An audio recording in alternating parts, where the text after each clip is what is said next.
kemi këtë mundësi. Nëse situata aktuale e çmimeve do të vazhdojë të rëndohet, qeveria është gati me një paketë mbështetëse për pensionistët dhe familjet në nevojë.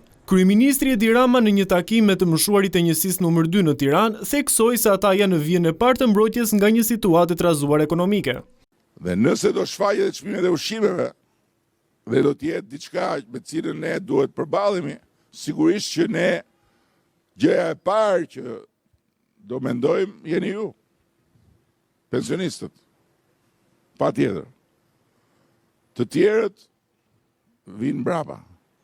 Kreu i qeverisë u ndal dhe tek skema rritjes së pensioneve, me synimin që deri në vitin 2030 pensionistët me vite të plota kontributive në qytet të mos marrin më pak se 400 euro, ndërsa në zonat rurale jo nën 200 euro.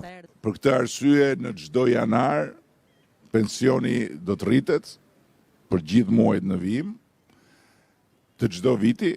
Dhe janarin e ardhshëm rritja do të jetë 2 fishi i rritjes së këtij janari.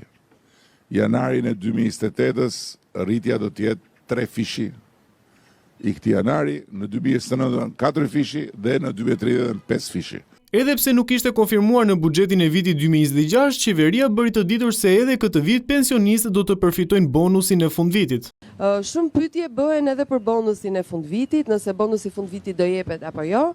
Në fakt bonusi i fundvitit është i parashikuar gjithmonë në buxhet dhe atë e marrin të gjithë pensionistët një lloj, sepse bonusi i fundvitit në fakt është një kompensim që jepet për festat. Përfitues nga rritja e pensioneve deri më tani janë rreth 770.000 individ në të gjithë Shqipërinë, të cilët përbëjnë më shumë se 1/3 e popullsisë së vendit, sipas të dhënave të Institutit të Statistikave.